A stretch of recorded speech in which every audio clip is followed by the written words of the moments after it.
அன்புள்ள மிகவும் பிரியமான நண்பர்களே, இந்த வீடியோ முழுவதுமே ரொம்ப ரொம்ப அருமையாக இருக்குது. இருந்தாலும் கொஞ்சம் அவசரமாக வேலை இருக்கிறவங்க ஒரு 2 நிமிஷம் ஸ்கிப் பண்ணிக்கோங்க. அப்புறம் நண்பர்களே, இந்த வீடியோ முழுவதுமே ரொம்ப ரொம்ப முக்கியமான விஷயம்லாம் சொல்லியிருக்கேன். அதனால் ஸ்கிப் பண்ணாமல் கவனமாக பாருங்கள். மறக்காமல் ஒரே ஒரு லைக் மட்டும் போட்டு விட்ருங்க. வாங்க வீடியோக்குள்ளே போகலாம். சொல்லுங்க ஐயா. ஹலோ. சொல்லுங்க. சென்னையா நீங்கள்?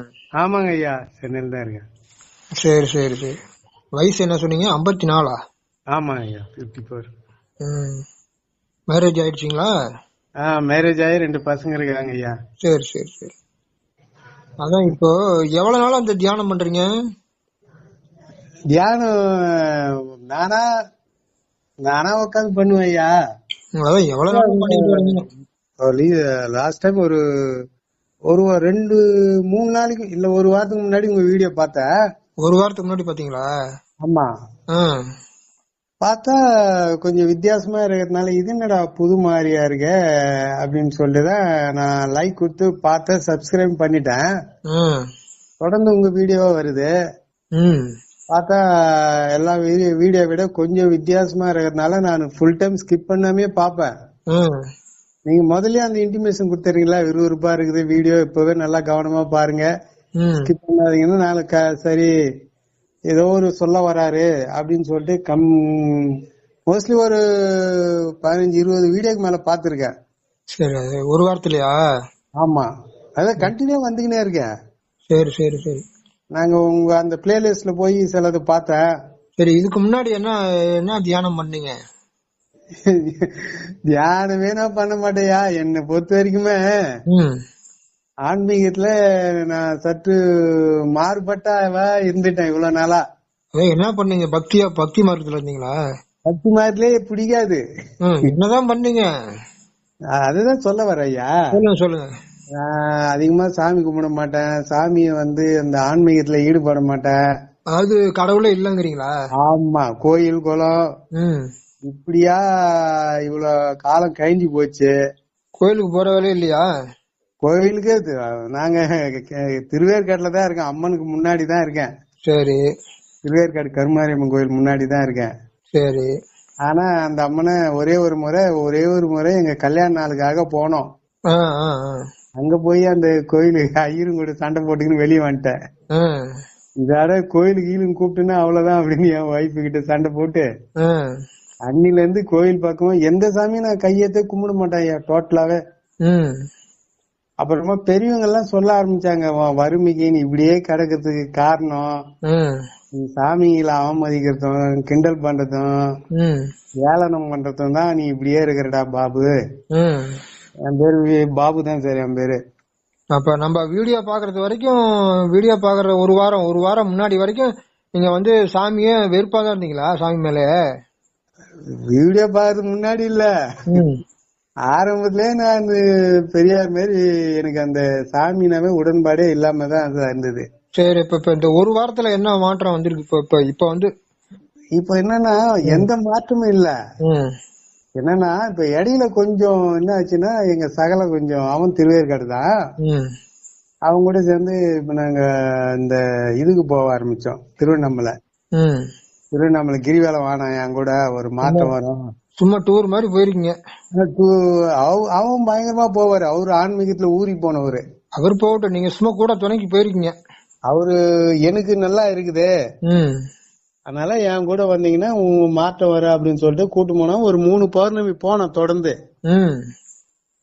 அதுல எனக்கு அங்க சாமி இருக்குதுன்றாங்க, மலையை பாருன்றாங்க, அது பாரு எங்க மலையில சாமி அப்படின்னா சகல என்னன்னா இதெல்லாம் அப்படிலாம் கேள்வி கேட்க கூடாது, டீப்பா எல்லாம் கேட்க கூடாது, ஆன்மீக சாமி இருக்குன்னு நம்பிக்கை மட்டும் தான் எங்க அப்படி இப்படின்னு சொன்னாப்ல. அதனால அப்புறம் சில பேர் என்ன சொன்னாங்க, திருப்பதி போய் பார்க்க சொன்னாங்க. திருப்பதி போனா திருப்பங்கள் வரும் அப்படின்னாங்க. அது ஒரு 2-3 முறை ஃபேமிலியோட போயிட்டு வந்தோம். அப்புறம் என்ன கணக்கம்பட்டி மூட்டை சாமி போய் பார்க்க சொன்னாங்க. அது ஒரு ஒரு கிரிவலம் 3 தடவை ஃபேமிலியோட போயிட்டு வந்தோம்.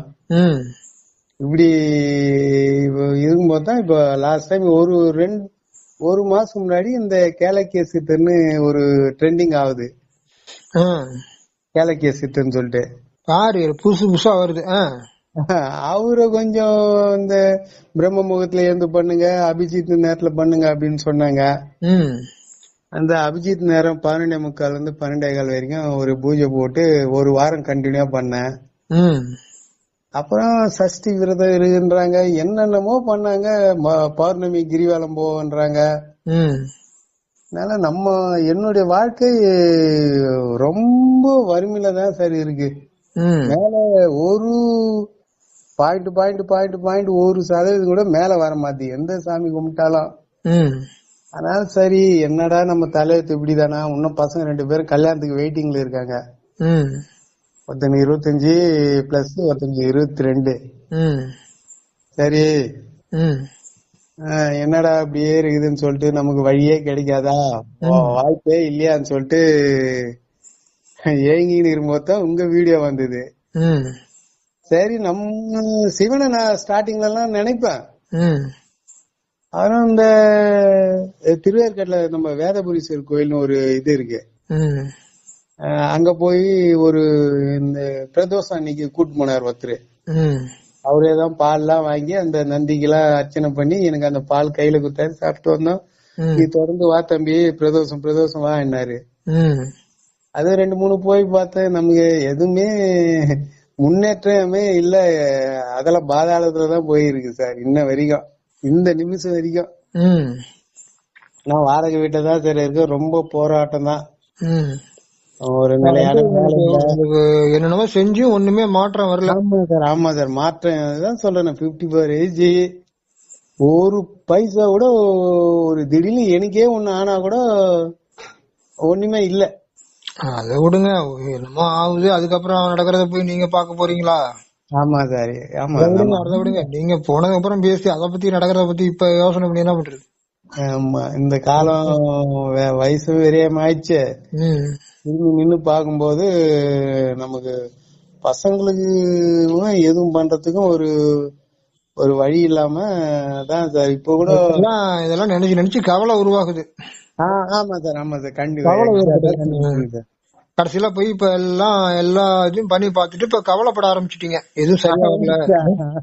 நிச்சயமா சார். இப்ப நம்ம வீடியோ பார்த்தோன்னா ஒரு நம்பிக்கை வருதா? நம்பிக்கை இருக்க, நம்பிக்கை வந்திருக்கு சார். பரவாயில்ல, எதுவுமே இல்லாம நீங்க வெளிப்படையா பேசுறது அது எனக்கு கொஞ்சம் இதா இருக்கு.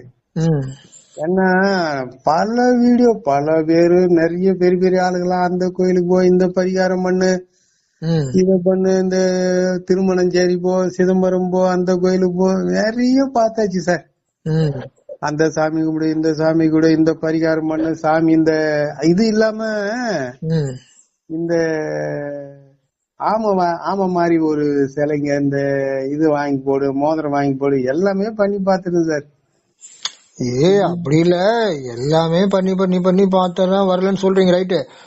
ஒருத்தர் குழந்தை வேணும்னு சொல்லிட்டு குழந்தை வர வேணும்னு சொல்லி 28 வருஷம் ஐயப்ப சாமிக்கு போறாரு.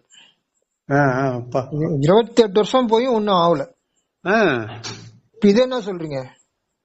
ஐயோ அவருடைய கேட்டா சார். இப்ப பாத்தீங்கன்னா ஐயப்ப மலைக்கு போறேன்னு நிறைய கிளம்புறாங்க. எல்லாம் சின்ன சின்ன பசங்க எல்லாம் ஐயப்ப மலைக்கு போறேன்ட்டு போறாங்க. 4 நாள் 5 நாள் எல்லாருமே பாரு சுத்தி தமிழ்நாட்டுல 3/4 பேர், இந்த ஆண்கள்ல 3/4 பேர் போறாங்க ஐயப்ப மலைக்கு.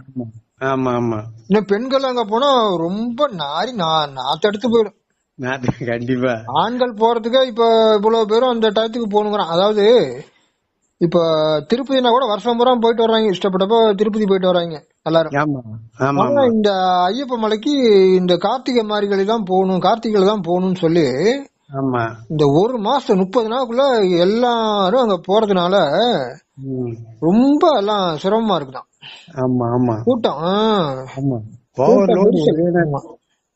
அப்ப அந்த கூட்ட நெரிசல்ல ஆக்சிடென்ட் ஆயிட்டு கூட ஒரு 50 பேர் 40 பேர் காலி ஆறாங்க ஒரே சமயத்துல. அந்த கூட்ட நெரிசல்ல போயிட்டு ஒரு லாரி ஒண்ணு போய் உள்ள பூந்துருச்சு. ஆமா. பூந்த உடனே 50 பேர் காலி. அப்பா. ஒரு லாரியோ பஸ்ஸோ உள்ளார பூந்த உடனே அந்த கூட்டத்துல அந்த மாதிரி எல்லாம் நடக்குது. ஆமா. ரொம்ப கூட்ட நெரிசல்ல வந்து பாத்ரூம் போறது மத்த எல்லாமே ரொம்ப ஒரே நேரத்துல அவ்வளவு மக்கள் கூட என்ன செய்வான். ஆமா. அந்த மாதிரி 4 நாளைக்கு போயிட்டு சிரமப்பட்டு வர்றாங்க. பணத்தை ஒரு 10,000 20,000 செலவு பண்ணிட்டு ஆமா 4 நாளும் ரொம்ப சிரமப்பட்டு வர்றாங்க போயிட்டு. ஆமா. ஆந்திரால இருந்து போயிருக்காங்க ஐயா போன வாரம். அதான் சொல்றேன். குடும்பத்துல 6 பேரு ஸ்பாட்ல கல்யாணம் அப்பதான் ஆச்சா. கல்யாணம் கையோட போயிருக்காங்க 6 பேரு போன கார் எடுத்துக்கின்னு. நீங்க சொல்றதுப்பா, நீங்க சொல்றது நான் திருவண்ணாமலைக்கு போனேன், ஒரு 3 தடவை போனேங்கிறீங்க. 3 தடவை போனேன். ஒவ்வொரு இடத்துக்கும் பிரதோஷத்துக்கு 3 பிரதோஷம் போனேங்கிறீங்க. பௌர்ணமி ஏதோ ஒண்ணு திருவண்ணாமலைக்கு பௌர்ணமிக்கு போறீங்க. அப்புறம் பிரதோஷம்னா பிரதோஷம் சிவன் கோயிலுக்கு போயிருக்கீங்க. சிவன் கோயில் இப்படி அங்க பிட்டு போயிருக்கீங்க. ஆமா. யாரு எது சொல்றாங்களோ சரி அத ஃபாலோ பண்ணி பாக்குறது. அது எப்படிங்க அப்படி சரியா வரும்? உங்களுக்கு என்ன பிரச்சனை அப்படிங்கறத கண்டுபிடிச்சாதான் சரியா வரும். இப்ப நான் சொல்றது வந்து உனக்கு எப்படிப்பட்ட பிரச்சனை வேணாலும் இருக்கட்டும், எவ்வளவு வேணாலும் இருக்கட்டும், ஒட்டு மொத்தமா நான் சொல்றது உனக்கு இருக்கிற அத்தனை பிரச்சனையும் ஒட்டு மொத்தமா சரி பண்ணணும். அதுக்கு என்ன பண்றதுங்கிறத நான் பேசிட்டு இருக்கேன். என்ன சொல்றான் தெரியுமா? எனக்கு வந்து கர்ம வினம் நிறைய இருக்கு, கர்ம வினம் ஸ்ட்ராங்கா இருக்குங்கிறான். கர்மா. ஆமா, கர்மாங்கிறது எனக்கு ஸ்ட்ராங்கா இருக்கு, தடை பண்ணது எதுவுமே விட மாட்டேங்குது, எது செஞ்சாலும் தடை பண்ணி விடுது அப்படிங்கிறான். ஒண்ணுமே பண்ண முடியல அப்படிங்கிற ஒரு நிலைமை.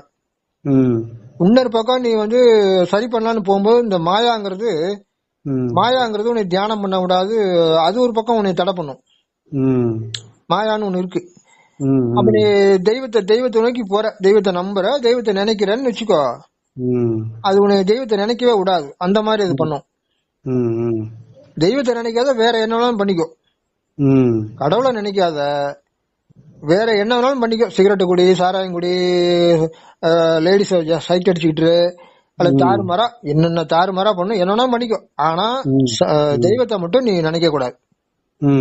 உண்மையான தெய்வம் இருக்கிறது ஒன்னே ஒண்ணுதான், ஒரே ஒரு கடவுள் தான் இருக்காரு, ஒரே கடவுள் ஒருவரே, சரியா? அந்த ஒரே ஒரு கடவுளை நீ நினைக்கவே கூடாது, அவர்கிட்ட நினைக்க கூடாது. மத்தபடி நீ என்னன்னாலும் பண்ணிக்கோ. ஆமா, நீ என்னன்னாலும் பண்ணிக்கோ, என்னன்னாலும் பண்ணு. ஆனா நீ அந்த தெய்வத்தை மட்டும் நினைக்க கூடாதுங்கிறது அந்த மாயாவோட கான்செப்ட். மாயாவோட கான்செப்ட் அதுதான். இந்த கர்மாங்கிறது என்ன எப்படி வருது? இந்த மாய உலகத்துல முற்பிறவில முன்னாடி ஒரு பிறவி இருக்கு உங்களுக்கு, பல பிறவிகள் இருக்கு உங்களுக்கு. அப்படிங்கும்போது முன்னாடி பிறந்த பிறப்புல நிறைய தவறுகளை நீங்க செஞ்சிருக்கீங்க. அதாவது மாயா வந்து செய்ய வைக்குது, ஏதாவது தாறுமாறா வாழ சொல்லுதே, நிறைய தவறுகளை செய்யி, நிறைய பணம் சம்பாரி, கெட்ட வழியில எப்படினாலும் பணத்தை சம்பாதிங்கிறத தூண்டி தூண்டி விடுது. பணம் அலைஞ்சிட்டே தானே இருக்கான் மனுஷன் எல்லாரும். அப்படிங்கும்போது உன்னை பல வகையிலையும் தவறுகள் செய்யறதுக்கு அதை தூண்டி விட்டுட்டே இருக்கு இந்த மாயா. அப்படிங்கும்போது நீ என்ன பண்ற, என்னன்னே தெரியாம நீ பாட்டுக்கு ஏதோ இப்ப எப்படி இந்த கோயிலுக்கு போனேன், அந்த கோயிலுக்கு போனேன், யாரெல்லாம் என்னென்ன சொல்றாங்களோ அதெல்லாம் செஞ்சிருக்கீங்களா, அது மாதிரிதான். அதே மாதிரி முன்னாடி பிறவில நீங்க பலருடைய பலர் தூண்டுதல் இல்ல, இந்த மாயாதான் உங்களை தூண்ட வைக்குது. மாயாதான் எல்லா மனுஷங்க மூலமா உன்னை தூண்டி விடுது. தவறு செய்யறதுக்கு உங்களை தூண்டுறது மாயாதான். உண்மையிலேயே நம்ம நினைக்கிறோம் அந்த அவன் செய்யறான், அவன் பண்றான், இவன் பண்றான், அதெல்லாம் கிடையாது. மாயாதான் உங்களை அதன் மூலமா உங்களை தூண்டி விடுது. சரிங்க, புரியுதா உங்களுக்கு? அதனால எப்படி இப்ப கடவுள் சிவன் இருக்காரோ அதே மாதிரி அதுக்கு ஆப்போசிட்டா வந்து மாயான்னு சொல்லுவாங்க, பிசாசும்பாங்க, சைத்தான்பாங்க. இப்படி சொல்ற மாதிரி நான் சொல்றேன்னா அது ஒரு கெட்ட சக்தி. அதுதான் வந்து உங்களை கர்மாவே உண்டு பண்ணுது. அது தூண்டி விடுறதுதான் உங்களுக்கு கர்மாவே ஸ்டார்ட் ஆகி கர்மா சேர்ந்துகிட்டே போகுது. கர்மான்னு சொன்னா நல்ல கர்மாவும் இருக்கு. நான் புண்ணியம் நல்ல நிறைய பேத்துக்கு ஹெல்ப் பண்ணி உதவி செஞ்சு நல்லது செய்யும் போது அது நல்ல கர்மாவா மாறும். அதான் புண்ணிய பலன்னு சொல்லுவாங்க. அதுவும் நல்லதான்னா அதுவும் நல்லது கிடையாது. இப்ப நீங்க ஒரு பெரிய பணக்காரனா பிறக்கணும், என்ன நிறைய காசு நிறைய இருக்கு, அப்ப அவன் ஒழுங்கா இருக்கிறானா சொல்லு? இல்ல. நிறைய பணம் சேர்த்துனா என்ன பண்ணுவான் அவன்? இப்ப பழையபடி என்ன பண்ணுவான், அந்த தவறுகளை செஞ்சு கெட்ட கர்மா கெட்டதை உண்டு பண்ணிக்குவான். புரியுதா உங்களுக்கு? அதனால மாறி மாறி வரும். அதனால இந்த திருவள்ளுவர் என்ன சொல்றாருன்னா, இருள் சேர் இருவினையும் சேரா அப்படிங்கிறார். இருள் சேர் இருவினையும் சேரா, இறைவன் பொருள் சேர் சேர் சேர்ங்கிறார். அப்போ நம்ம இந்த இருவினையும் சேரக்கூடாது, நம்மளை விட்டு நீங்கணும்னா நம்ம இறைவனோட ஒன்னா சேர்ந்துக்கணும். இறைவனோட ஒன்னா சேர்ந்துக்கணும் அப்படிங்கிறார். அதான் அவர் அப்பவே சொல்லிட்டாரு. அப்பவே எல்லாம் அவர் தெளிவா அழகா சொல்லிட்டு போயிட்டாரு. ஆனா இப்ப யூடியூப்ல ஆளாளுக்கு ஒண்ணு போட்டு மக்களை எந்த அளவுக்கு குழப்பி விடணுமோ குழப்பி விட்டுட்டே இருக்காங்க. இதுவும் மாயாவோட வேலைதான். தப்பி தவறி கூட யாரும் தெளிவாயிடக்கூடாது, தப்பி கூட யாருமே தெளிவடைஞ்சிடக்கூடாது அப்படின்ட்டு மாயா யூடியூப்லயும் எல்லாத்தையும் குழப்பி விட்டுக்கிட்டே இருக்கு. நம்ம அதை தெளிவா நான் என்ன சொல்றேன்னா, உனக்கு நல்லா புரியுற மாதிரி ஈஸியா புரியுற மாதிரி சுருக்கமா அழகா சொல்றேன். ஆனா மக்களுக்கு அதை கேட்கறதுக்கு விருப்பம் இல்ல. யார் மாயாஜாலமா பேசுறாங்களோ அதுதான் பிடிக்குது. இப்போ ஒரு கோயிலுக்கு போ, இந்த பரிகாரம் பண்ணு அப்படின்னு சொன்னா எல்லாத்துக்கும் பிடிக்குது. ஆனா நம்ம சொல்றது அவங்களுக்கு பிடிக்கல. நம்ம என்ன சொல்ல வரோம் சொல்லுங்க? நான் என்ன சொல்ல வரேன், நீ அந்த சிவனோட ஒன்னா சேருன்னு சொல்றேன். அந்த திருவள்ளுவர் என்ன சொன்னாரோ அதைத்தான் நான் புரியுற மாதிரி சொல்றேன். நீ இறைவனோட ஒன்னா சேரு, ஒண்ணுக்குள்ள கலக்கணும், நீ ஒண்ணு நீ பலியாயிரணும், நீ பலியாயி அவரோட ஒன்னா சேரணும்.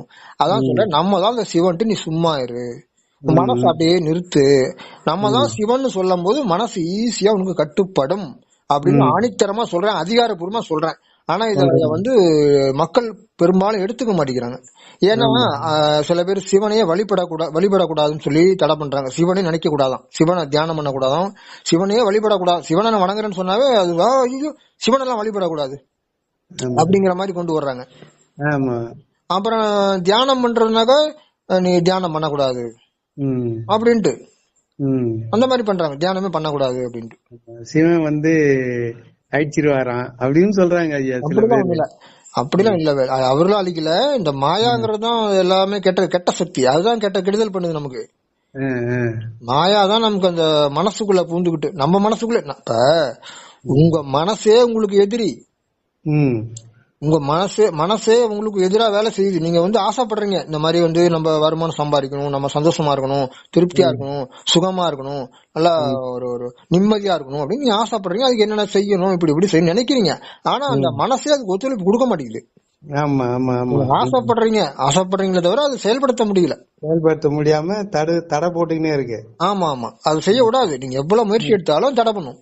அதனால நான் என்ன சொல்றேன்னா, நான் சொல்ற இந்த ஞானம், இந்த ஞானத்தை நீ அப்ளை பண்ணு. இந்த ஞானத்தை அப்ளை பண்ணி இந்த தியானம் பண்ணும் போது இத பத்தி நிறைய பேசிட்டேன். தியானம்னா என்ன, ஞானம்னா என்ன, ஒவ்வொரு வார்த்தைக்கு அர்த்தத்தை புரிஞ்சுக்கோ. அன்புனா என்ன, நம்பிக்கைனா என்ன, உனக்கு நன்றி உணர்வுனா என்ன, பொறுமைனா என்ன, திருப்தினா என்ன, இதெல்லாம் நிறைய சொல்லிட்டேன் என் வீடியோல. அப்படிங்கும்போது நீ இந்த ஞானம் ரொம்ப ரொம்ப முக்கியம். ஞானம் தான் எல்லாத்துக்கும் மேல ரொம்ப முக்கியம். ஞானம், அந்த ஞானத்தை தான் நம்ம தீபாவளியா கொண்டாடுறோம். தீபாவளினா தீப ஒளினா என்ன, தீப ஒளினா வெளிச்சம். அப்ப அந்த வெளிச்சம் என்ன, ஞானம், அந்த அறிவு, உச்சகட்டமான அறிவு, கடைசியா இருக்கக்கூடிய ஞானம். இதான் கடைசியா இருக்கக்கூடிய இந்த ஞானம். இந்த ஞானம்னா என்னங்க, இப்ப ஞானம் தான் ரொம்ப ரொம்ப முக்கியம். அப்போ இந்த ஞானத்தை அப்ளை பண்ணு. இப்ப நான் சொல்லக்கூடிய இந்த ஞானத்தை அப்ளை பண்ணும் போது என்ன, நீ சிவனோட ஒன்னா சேர்ந்துடுற, ஒன்னா கலந்துடுற. உங்க வீட்டுல இருக்க தண்ணி கொண்டு போய் கடல்ல ஊத்திடுற. புரியுற மாதிரி தான் சொல்றேன், மக்களுக்கு புரியும். நான் என்ன பண்ண முடியும்? உங்க வீட்டுல இருக்க தண்ணி கொண்டு போய் கடல்ல ஊத்திரு, அது கடலா மாறுமா மாறாதா? அவ்வளவுதான். உன்னை நீ பலியாக்கிரு, உன்னை அர்ப்பணிச்சிரு. உன்னையவே, உன் உடம்பு, உன் மனசு, உன் உயிர், உன்னையே கொடுத்துரு. அவ்வளவு. உயிர்னா என்ன, ஆத்மானா நீதான் ஆத்மா, நீதான் உயிர். அப்ப உன்னையே நீ கொடுத்துற, உன்னையே நீ பலியாக்கிடுற, உன்னை எடுத்துரு. அவ்வளவுதான். நீ கடல்ல கொண்டு போய் உங்க வீட்டுல இருக்க தண்ணி கொண்டு போய் கடல்ல ஊத்திடு, உன்னை நீ அர்ப்பணிச்சிடு, என்ன ஆகும்? என்ன ஆகும்? கடலோட நீயே சிவமாயிடுவ, சிவனு நீ ஒன்னாயிடுவ. எப்ப உன்னை நீ அர்ப்பணிக்கிறியோ அப்பதான் நீ சிவமா மாறிடுற. அப்படி அந்த மாதிரி நீ அர்ப்பணிச்சு ஒன்னாகும் போதுதான் உனக்கு இந்த கர்மா உன்னை ஒண்ணும் செய்யாது. கர்மா ஆஃப் ஆயிடும். கர்மா வேலை செய்ய முடியாது அதால. ஆமா, அங்க இருக்கு நம்ம உடம்புல சிவன் இருக்காருல்ல. இருங்கப்பா நீங்க பாட்டுக்கு தெரிஞ்சதெல்லாம் உளரக்கூடாது. இப்ப நீ ரெண்டு ஒன்னா நீ சிவமா மாறும் போதுதான் உனக்கு அந்த கர்மாவும் ஆஃப் ஆயிடும். சரியா? அந்த மாயாவும் ஓடி போயிடும். நான் சொல்லக்கூடிய இந்த ஞானத்தை தெளிவா நான் சொல்லல, திருவள்ளுவரே சொல்லிட்டு போயிருக்காரு. ஆனா அந்த திருவள்ளுவர் சொன்ன அர்த்தத்தை யாருமே பேச மாட்டாங்க, வேற மாதிரிதான் எடுத்து சொல்லிட்டு இருப்பாங்க. இதை சொல்லுவாங்களே தவிர அத சொல்றதுக்கு யாருமே கிடையாது. திருவள்ளுவர் இப்படிதாப்பா சொல்லியிருக்கிறாருங்கிற சொல்றதுக்கு யாருமே கிடையாது. தப்பு தப்பா சொல்லிட்டு இருக்காங்க. அப்போ உனக்கு அந்த மாயாங்கிறது ஓடி போயிரும். நல்லது, அதிகாரப்பூர்வமா சொல்றேன், கன்ஃபார்மா உறுதியா சொல்றேன், தெளிவா சொல்றேன். நான் அனுபவிச்சு பார்த்து சொல்றேன். மக்களுக்கு நான் அப்படி சொல்லக்கூடாதுல்ல, அந்த குழப்ப கூடாதுன்னா நான் சேனலே ஆரம்பிச்சேன். அதனாலதான் அதிகாரப்பூர்வமா ஆணித்தரமா தெளிவா சொல்றேன். அப்போ உனக்கு நீ அவரோட ஒன்னா இணையும் போது மாயா தலைவரிக்கு ஓடி போயிடும். நீ அப்புறம் மாயாவே இல்ல, அது கண்டுபிடிக்க முடியாது. நான் சொல்லக்கூடிய ஞானத்தை அப்ளை பண்ணும் போது அது தலைவரிக்கு ஓடி போயிடும். நீ தேடி தேடி பார்த்தாலும் உனக்கு கண்டுபிடிக்க முடியாது, ஓடிடும். அதே மாதிரி உன் கர்மான்னு சொல்லக்கூடியது அது ஆஃப் ஆகிடும், வேலை செய்யாது. அதே மாதிரி உன் மனசும் உனக்கு கட்டுப்பட ஆரம்பிக்கும். சொல்றது புரியுதா? உன் மனசும் உனக்கு கட்டுப்பட ஆரம்பிக்கும். ஒரே சமயத்துல 3 வேலை நடக்குது, எல்லாமே கம்ப்ளீட். மனசே அடங்குதுன்னா என்ன ஆகுறது சொல்லு? மனசே அடங்குனா முடிஞ்சு போச்சு எல்லாம். அப்போ மனசும் உனக்கு கட்டுப்படுது, அடங்குது. அதே மாதிரி உங்க கர்மான்னு இருக்கக்கூடியது உனக்கு ஆஃப் ஆயிடும். அதே மாதிரி அது தொடர்ந்து அதை முயற்சி பண்ணிட்டு இருக்கும் போது, தியானம் பண்ணும் போது உனக்கு இந்த கர்மாங்கிறது அப்படியே கரைஞ்சிக்கிட்டே வந்துடும். அதே மாதிரி இப்ப இந்த மாயாங்கிறது ஓடி போயிடும். மனசும் உனக்கு கட்டுப்படும்.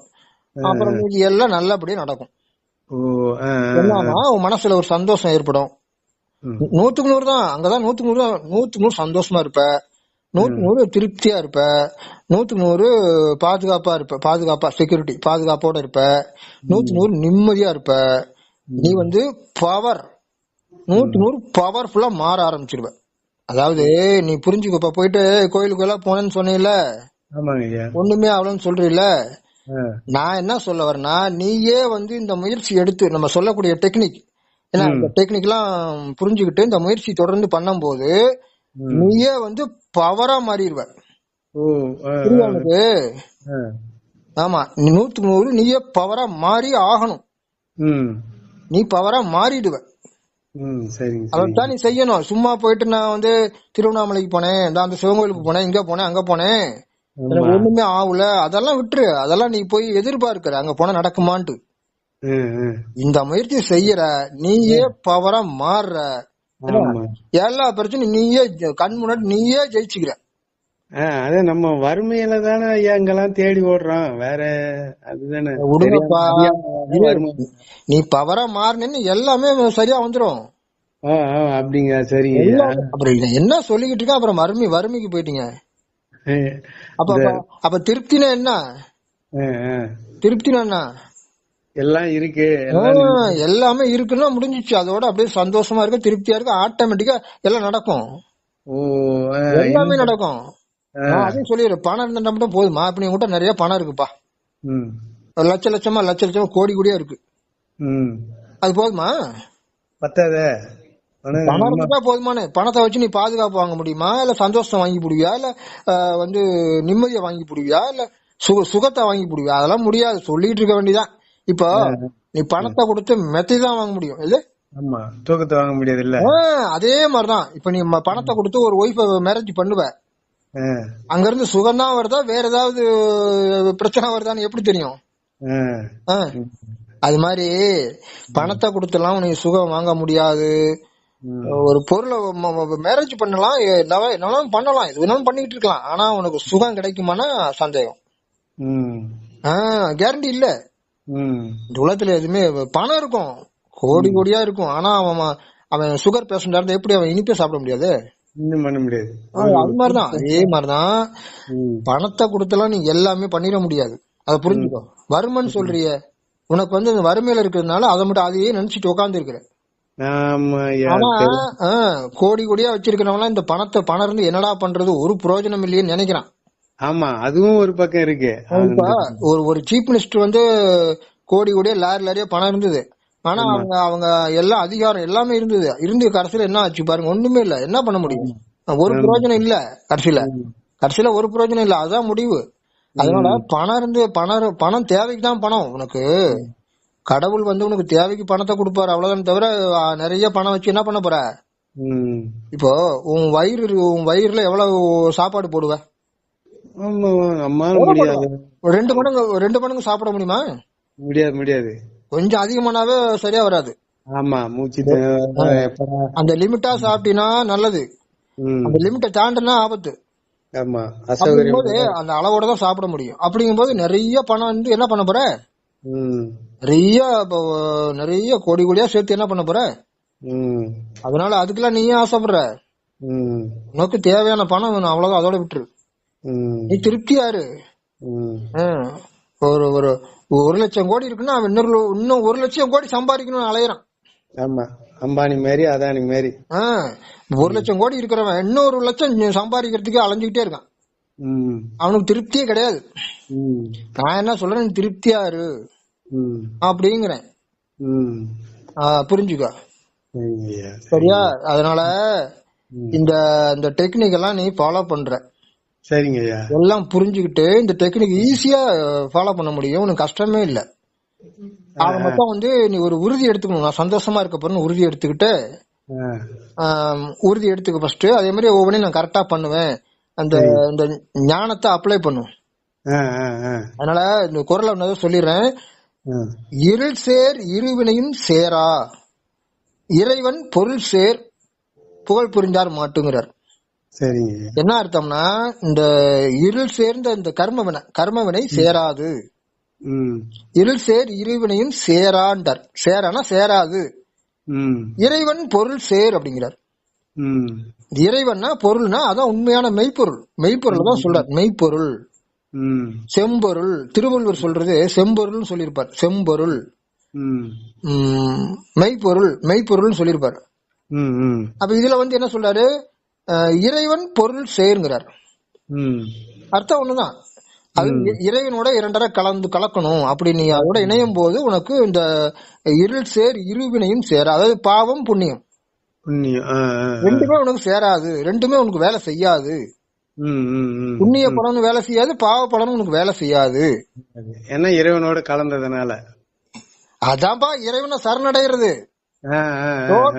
நீ அவர் சரணடைஞ்சிட்டுனா இது ரெண்டுமே வேலை செய்யாது. புண்ணியமும் வேலை செய்யாது, பாவமும் வேலை செய்யாது. நீ அப்படியே சரணடைஞ்சிட, ஒப்படைச்சிடுற. அவரோட போந்த சரணடைன்னு என்ன வந்து சரணடை எல்லாமே ஒப்படைச்சு, உடம்பு மனசு உயிர் எல்லாம் கம்ப்ளீட்டா ஒப்படைச்சு நீ பலியாயிடுற. அதான் டோட்டல் சரண்டர். அப்புறமேட்டுக்கு திருப்பி அப்புறம் கவலைப்பட்டுக்கிட்டே இருந்தா அப்ப அதுல பிரயோஜனம் இல்ல. அத்தனை பிரச்சனை, கவலை, சந்தோஷம் கம்ப்ளீட் அவங்க பேர் ஊர் அடையாளம் எல்லாமே நீ பலியாக்கணும். அவ்வளவுதான் முடிஞ்சு. எல்லாம் கொடுத்துடுற, எல்லாமே கொடுத்துட்டு அவரா மாறிடுற. அப்படி நீ மாறணும். அதாவது நீ பவர்ஃபுல்லா மாற வேண்டியிருக்கு. புரியுதாப்ப? நீயே பவரா மாறி உன் பிரச்சனை எல்லாம் நீ சால்வ் பண்ண வேண்டியிருக்கு. அதை விட்டுட்டு நான் அந்த கோயிலுக்கு போனேன், இங்க போனேன், அங்க போனேன், ஐயப்ப சாமிக்கு 28 வருஷம் போனேன், இதெல்லாம் ஒண்ணுக்கும் வேலையாவாது. எதுவும் எதிர்பார்த்துட்டு அலைஞ்சிட்டே இருக்கிற. ஐயப்ப சாமிக்கு போனா குழந்தை கிடைக்கும், எதிர்பார்த்துட்டு அலைஞ்சிட்டே இருக்கு 28 வருஷம். அப்புறம் நீங்க கிரிவலம் போறேன், கிரிவலம் ஏதோ ஒரு மன ஆறுதல் கிடைக்குது.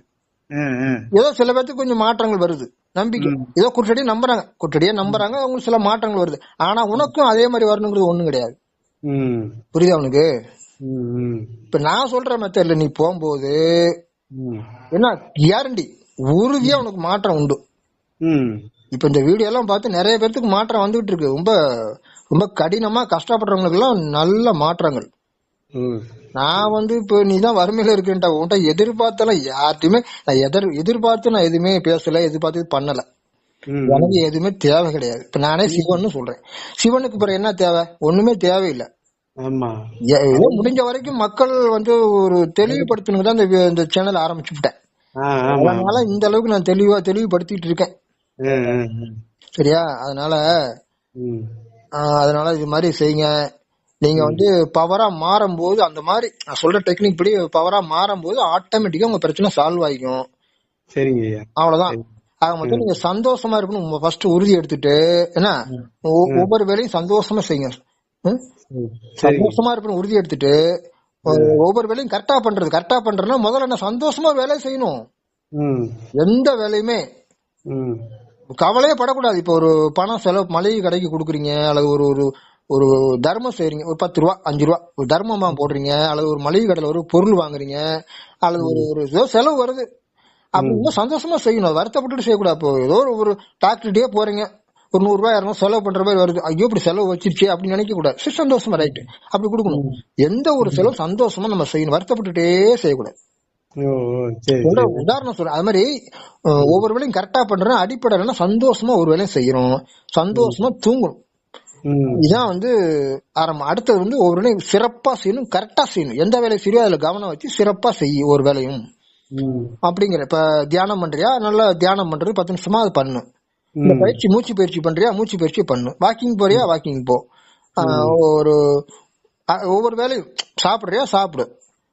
அந்தந்த வேலையை கவனம் வச்சு கரெக்டா நல்லா செய்யும். சாப்பிட்டுட்டு இருக்கல வேற ஒரு டிவி பாத்துக்கிட்டு செல்போன் பாத்துட்டுலாம் சாப்பிடாத. பேசிக்கிட்டே சாப்பிட்டா மாட்டிக்கும் தொண்டையில போயிட்டு. அது மாதிரி எந்த வேலை செய்யோ அதை கரெக்டா செய்யு, சந்தோஷமா செய்யு, சிறப்பா செய்யு. அது மாதிரி தூங்கும் போது சிறப்பா நல்லா சந்தோஷம் தூங்கு. இதெல்லாம் செய்யறமான்னு நீயே செக்அப் பண்ணிக்க. சந்தோஷமா இருக்கணும் உறுதி எடுத்துக்கோ. ஒவ்வொரு வேலையும் நான் கரெக்டா பண்ணுவேன் அப்படின்ட்டு உறுதி எடுத்துக்கோ. அப்புறம் அதே மாதிரி இனி தவறு செய்ய மாட்டேன்னு உறுதி எடுத்துக்கோ. அப்புறம் நம்ம வீடியோ எல்லாம் தினம் ஒரு வீடியோ 2 வீடியோ தொடர்ந்து பாரு. நல்லா சிந்தனை பண்ணி எல்லாம் கரெக்டா வச்சுக்கோ. அவர் சொன்னார் இவர் சொன்னார்னு எல்லாம் போட்டு குழப்பிக்காத. உனக்கும் அறிவு இருக்கு, நல்லாவே இருக்கு, சூப்பரா உனக்கும் அறிவு இருக்கு. உன் அறிவுல சிந்திச்சுப்பாரு. நான் சொல்றதையும் சிந்திச்சுப்பாரு, அவங்க சொல்றதையும் சிந்திச்சுப்பாரு. உனக்கு எது சூட் ஆகும்னு நீ பார்த்து செஞ்சுது. உனக்கு எது ஒத்து வரும்ட்டு. புரியுதா உங்களுக்கு? இப்ப நான் சொல்றது உங்களுக்கு எப்படியாப்பட்ட பிரச்சனை இருந்தாலும் ஒட்டு மொத்தமா அத்தனை பிரச்சனையும் ஒரே இதுல முடிக்கிறீங்க. நீங்க பவரா மாதிரி எல்லாமே தூளா உடச்சிடுறீங்க. அதான் முன்னாடி சொல்லிட்டேன், உங்களுடைய கர்ம வினையும் வேலை செய்யாது. உங்க கர்ம வினையும் ஆஃப் ஆயிடும், மாயாவும் ஓடி போயிடும். உங்க மனசும் உங்களுக்கு கட்டுப்பட ஆரம்பிக்கும். நீங்க தான் கெட்டியா பிடிச்சுக்கணும். மனச வந்து பயிற்சி பண்ணி நீங்க தான் மனசை பாடம் பண்ணிக்கணும். பாடம் பண்ணி உங்க கண்ட்ரோலுக்கு உங்களுக்கு கட்டுப்படுத்தி உங்களை கண்ட்ரோல்ல வச்சுக்கணும். மனசுக்கு நீங்க எஜமானா இருக்கணும். மனசு வந்து உங்களுக்கு எஜமானா இருக்க கூடாது. இப்ப இவ்வளவு நாளா வந்து மனம் போன போக்கெல்லாம் நீங்க போயிருக்கீங்க. ஆமா ஆமா, அதுதானே பண்ணிருந்தது. அதான் பண்ணிட்டு இருக்கீங்க. இப்ப என்ன பண்ணிருக்கீங்க, லேட்டஸ்டா என்ன பண்ணிருக்கீங்க, சுத்தி இருக்க மனுஷங்க சொன்னதெல்லாம் கேட்டுட்டு அந்த கோயிலுக்கு போறேன், இங்க போறேன், அங்க போறேன்னு போயிருக்கீங்க. இதெல்லாம் ஒண்ணும் வேலைக்கு ஆகாது. ஆக மொத்தம் உங்க மனசுக்கு நீங்க எஜமானா மாறணும். மனம் போன போக்குல போகாம மனச உங்க கண்ட்ரோலுக்கு 100% கண்ட்ரோல் கொண்டு வரணும். எல்லாமே 100% தான். ஆக மொத்தம் நீங்க எல்லாமே ஒரு உதாரணம் தைரியமா இருக்கிறத சொல்றேன். 100% நீங்க தைரியம் போல்டா இருக்கணும், தைரியமா இருக்கணும்.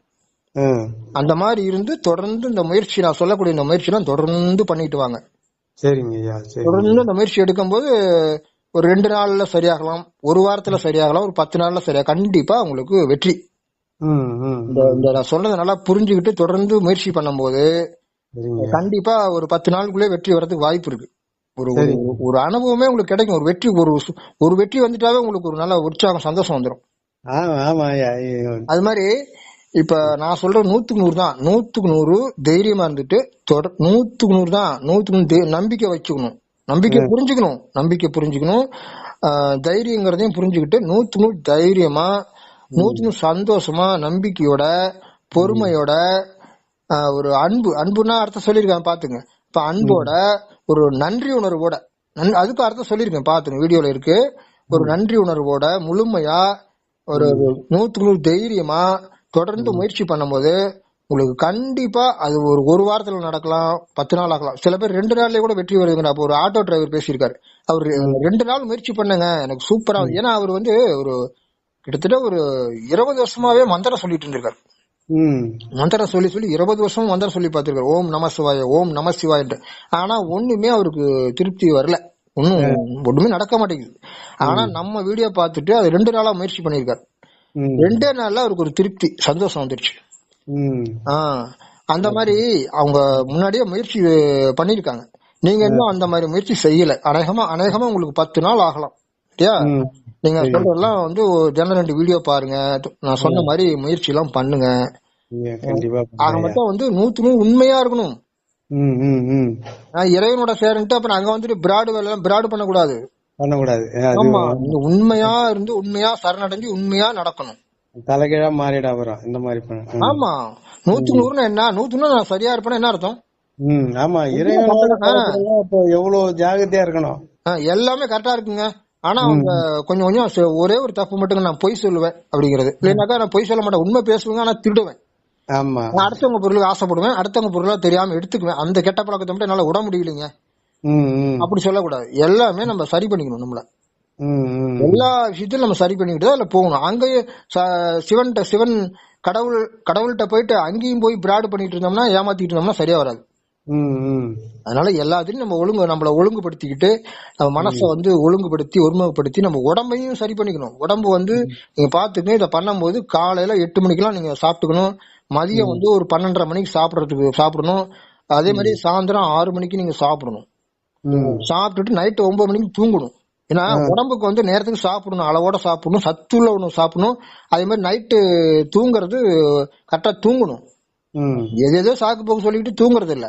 ஆமா, இதுதானே நடக்குது குடும்பத்துல, குழப்பமா ஆகுது. அதான் தூங்கணும். அப்ப உடம்புக்கு தூக்கம் முக்கியம், சாப்பாடு முக்கியம், தண்ணி குடிக்கணும், அப்புறம் நேரத்துக்கு யூரின் போகணும். இப்படி எல்லாம் உடம்புக்கு என்னென்ன தேவையோ நம்ம அதை முதல்ல ஒழுங்குபடுத்தணும். அதே மாதிரி மனச ஒழுங்குபடுத்தணும். மனசுல வந்து பல குழப்பங்களை வச்சு கூட சந்தோஷமா இருக்கணும். உறுதி எடுத்துட்டீல, அதான் அப்ப சந்தோஷமா இருக்கணும், எல்லா வேலையும் ஒழுங்கா செய்யணும். அதே மாதிரி மனசை ஒழுங்குபடுத்தி அதை ஒருமுகப்படுத்தணும். அந்த நேரத்துக்கு ஒரு தியானம் பண்ணணும். காலையில ஒரு அதிகாலையில எழுந்து ஒரு 10 நிமிஷம் 1/2 மணி நேரம் தியானம் பண்ணணும். மூச்சு பயிற்சி செய்யணும். அதே மாதிரி மதியத்துல ஒரு 5 நிமிஷமாவது தியானம் பண்ணுங்க. அப்புறம் மாலை நேரத்துல எப்ப முடியாடி கூட இரவு 8 மணிக்கு 9 மணிக்காவது ஒரு 1/2 மணி நேரம் தியானம் பண்ணுங்க, எல்லா வேலையும் முடிச்சுட்டு. இப்படி எல்லாம் நீங்க பழக்கப்படுத்தி கொண்டு வரணும். மனசை ஒழுங்குபடுத்தி ஒருமுகப்படுத்தி தியானம் பண்ணி கொண்டு வரணும். அப்பதான் வந்து மனசுக்கு இதெல்லாம் சரியா கொண்டு வரும்போதுதான் அந்த வெற்றியை நீங்க பார்க்க முடியும். அந்த இமயம் நிமயமாங்க. இமயம் நிமயம்னா இதான், வந்து திருட மாட்டேன், நான் பொய் பேச மாட்டேன், அடுத்தவங்களுக்கு துன்பம் கொடுக்க மாட்டேன், நான் கோவப்பட மாட்டேன், டென்ஷன் மாத்திரம் அவசியமா பேசுறது, கெட்ட வார்த்தை பேசுறது, கோபமா பேசுறது, அதுதான் மைனஸ் பாயிண்டா இருக்கு. இல்ல அதெல்லாம் கொஞ்சம் கொஞ்சமா தான், உடனே வராது, உடனே ஒரே நாள்ல வருமா? முயற்சி பண்ணிக்கிட்டே வாங்க. அது மாதிரி ஒரு ஃபர்ஸ்ட் நான் கரெக்டா இருப்பேன்னு உறுதி எடுத்துங்க. அதான் சொல்ற சுருக்கமா, இனி தவறு செய்ய மாட்டேன்னு ஒரு உறுதி எடுத்துட்டு முயற்சி பண்ணுங்க. ஒவ்வொரு வேலையும் கரெக்டா பண்ணுவேன்னு நினைச்சிட்டு முயற்சி பண்ணுங்க. நான் சந்தோஷமா இருப்பேன்னு ஒரு உறுதி எடுத்துட்டு முயற்சி பண்ணுங்க. முயற்சி பண்ணாதாப்பா அனுபவம் கிடைக்கும். ஆமா ஆமா ஆமா, ஏன்னா நம்ம பழசுல இருந்து தானே ஃபாலோ பண்ணிட்டோம். புதுசா பண்ணும்போது கொஞ்சம் முயற்சி பண்ணிதான் ஆகணும், இல்லைங்களா ஐயா? அதனால முயற்சி பண்ணாதான் ஒரு அனுபவம் கிடைக்கிற நம்ம ஒரு சங்கல்பம் உறுதி எடுத்துக்கிறோம். நான் வந்து கோவப்படக்கூடாது, நான் வந்து இனிமையா தான் பேசணும், கடுமையா பேசக்கூடாது, கடுமையான வார்த்தைகளை பேசக்கூடாது, கெட்ட வார்த்தை பேசக்கூடாது, நம்ம இந்த மாதிரி உடம்புக்கு இந்த சிகரெட்டை குடிக்க கூடாது, இந்த என்னென்ன உனக்கு எது நல்லதோ அதெல்லாம் உறுதி எடுத்துக்கோ. அப்படி உறுதி எடுத்துட்டு இந்த ஞானத்தை அப்ளை பண்ணும். எல்லாம் சொல்லியிருக்கேன், திருப்பி கேளு. ஆமா, இதெல்லாம் கேட்டு எல்லாம் சரி பண்ணிக்கோ. சரி பண்ணிக்கிட்டு தான் நீ வெற்றியை நோக்கி போக முடியும். அஸ்திவாரம் போடாம ஒரு பில்டிங் கட்டினா என்ன ஆகும்? சும்மா மேல வச்சா என்ன ஆகும் சொல்லு பாப்போம். நான் சொல்றது, இந்த அஸ்திவாரத்தை போட்டுதான் அப்புறம் பில்டிங் கட்டணும். இந்த அடிப்படையே இல்லாம நான் வந்து சும்மா அப்படி பண்றேன்னா டக்குன்னு பண்ண முடியாது. நீ உடம்பு மனசு இதெல்லாம் ஒழுங்குபடுத்தணும். உடம்ப சரியா வச்சுக்கணும், மனசை சரியா வச்சுக்கணும். அப்ப அதுக்கப்புறம் தான் நீங்க சாதனை பண்ண முடியும். ஏதாவது உலகத்துல பணம் சம்பாதிச்சாலும் சரி, உலகத்துல வேற ஏதோ ஒரு சாதனை பண்ணாலும் சரி, இல்ல வந்து ஆன்மீகத்துல இந்த மாதிரி ஆன்மீகத்துல ஒரு சாதனை பண்ணணும்னாலும் நம்ம உடம்பு நல்லா இருக்கணும், மனசு நல்லா கரெக்டா வச்சுக்கணும். உடம்ப ஒழுங்குபடுத்தணும், மனசை ஒழுங்குபடுத்தி ஒருமுகப்படுத்தி வச்சாதான் நம்ம அந்த சாதனையை பண்ண முடியும். அவ்வளவுதான்ப்பா. இப்ப உனக்கு திருப்தியாப்ப? திருப்தியா இருக்கு ஐயா, திருப்தியா இருக்கு. உங்ககிட்ட வீடியோல பேசுற மாதிரியே தான் நீங்க அச்சு அசல அப்படியே குரல் வாய்ஸ் இருக்குது ஐயா. அதான்ப்பா நீ சொல்றது கடினமா தெரியுது. அது எப்படிப்பட்டதா இருந்தாலும் ஒட்டு மொத்தமா சரி பண்றதுக்கு நான் சொல்லிட்டேன். சரிங்க ஐயா. ஓகேவா? Thank you thank you thank you. நண்பர்கள் அனைவருக்கும் ஒரு இனிப்பான செய்தி, ரொம்ப ரொம்ப இனிப்பான செய்தி. அதாவது ஆன்லைன் மூலமாக நாங்கள் தீட்சை கொடுக்குறோம். அதை விருப்பம் உள்ளவங்க இந்த நம்பருக்கு தொடர்பு கொள்ளுங்கள். நண்பர்களே, ஆன்லைன் மட்டுமல்ல, நேரில் வந்தாலும் தீட்சையை பெற்றுக்கொள்ளலாம். நேரில் வர முடியாதவர்கள் இந்த ஆன்லைன் தீட்சையை பெற்று பயனடையும்படியாக கேட்டுக்கொள்கிறேன். மிகவும் பிரியமான நண்பர்களே, இந்த வீடியோவுக்கு ஒரே ஒரு லைக் மட்டும் போட்டு விட்ருங்க. உங்களுடைய நல்ல நண்பர்களுக்கு மட்டும் இந்த வீடியோவை ஷேர் பண்ணுங்கள். நம்முடைய one of the best MC சேனலை இதுவரைக்கும் சப்ஸ்கிரைப் பண்ணாதவங்க உடனே சப்ஸ்கிரைப் பண்ணி வச்சுக்கோங்க. எனதருமை நண்பர்களே, உங்களுக்கு லேசாக ஒரு கவலை, லேசாக ஒரு குழப்பம், சோர்வு, பயம், ஏதாவது நெகட்டிவாக ஏதாவது வந்தால் உடனே நம்முடைய வீடியோவை போட்டு ஒரு 5 நிமிடம் கேளுங்க. கண்டிப்பாக நீங்கள் அதை தெளிவாயிடுவீங்க. கண்டிப்பாக நீங்கள் சந்தோஷமாக மாறிடுவீங்க. அதே மாதிரி தான் நண்பர்களே, சிவனுக்கு ஒளி ரூபமாக இருக்கக்கூடிய சிவனுக்கு செலுத்த வேண்டிய காணிக்கைகளை உடனே செலுத்துங்க. அது உங்களுக்கு நிரந்தரமான